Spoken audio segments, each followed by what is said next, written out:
বিবেকানন্দ একবার বলেছিলেন, সম্প্রদায় থাকুক, সাম্প্রদায়িকতা দূর হোক। যখন এক ধর্মের অনুসারীদের সম্প্রদায়গত স্বার্থ চিন্তা অন্য ধর্মের অনুসারীদের সঙ্গে সংঘাত সৃষ্টি করে, তখনই তা সাম্প্রদায়িকতা।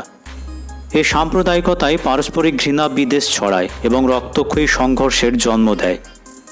স্বামী বিবেকানন্দ এই সাম্প্রদায়িকতাকে দূর করার কথা বলেছেন। আমাদের দেশের সাম্প্রদায়িকতা মূলত হিন্দু মুসলমান সম্পর্ককে ঘিরে আবর্তিত, তাই ইসলাম ও মুসলমানদের সম্পর্কে তার মতামত জানাটা জরুরি। ইসলাম ধর্মের সাম্যের বাণী এবং মুসলমানদের দৈনন্দিন জীবনে তার প্রতিফলন স্বামীজিকে মুগ্ধ করেছিল। পৃথিবীর মহান আচার্যগণ বিষয়ে বক্তৃতায় হজরত মুহাম্মদ সাল্লাল্লাহু আলাইহি ওয়াসাল্লাম সম্পর্কে বলতে গিয়ে তিনি বললেন, মুহাম্মদ ছিলেন সাম্যের গুরু, মানুষের সাম্য, মুসলমানদের মধ্যে সাম্য। আমাদের মহৎ দর্শন সত্ত্বেও বাস্তবে কিছু দুর্বলতা আছে, কিন্তু মুসলমানরা এ বিষয়ে সব জাতিকে অতিক্রম করে গেছে। তিনি ইসলামের সাম্য সম্পর্কে অত্যন্ত মননশীল মন্তব্য করেছেন।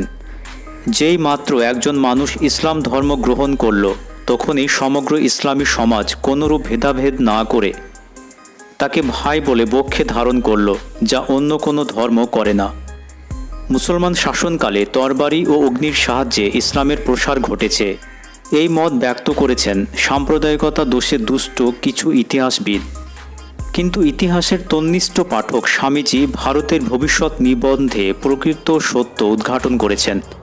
মুসলমানদের ভারত বিজয় এই দেশের দরিদ্র ও নিপীড়িত মানুষের কাছে মুক্তির বার্তা নিয়ে এসেছিল।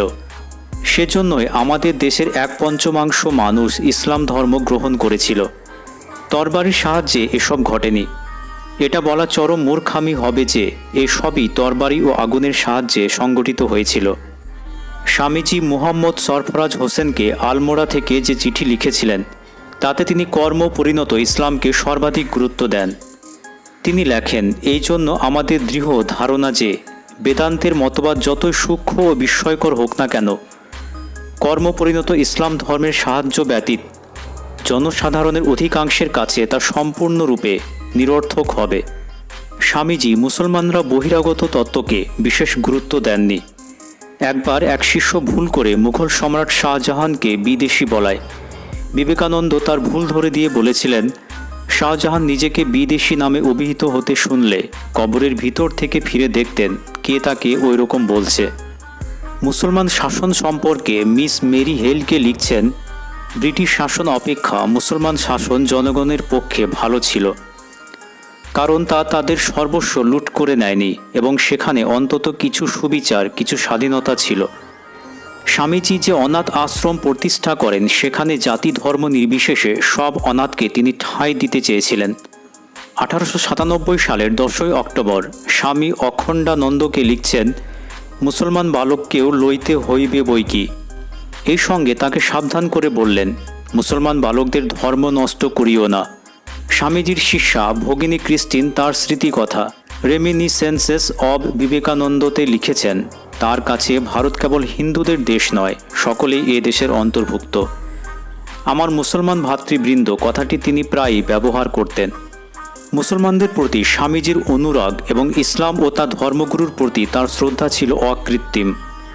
বলা যায়, ধর্মের যে মৌল সর্বজনীন ভাবধারা, শুধুমাত্র তাই শিখিয়ে মানুষকে বৃহৎ জীবনের অভিমুখে এবং পরিণামে যথার্থ সাম্যে প্রতিষ্ঠিত করা সম্ভব।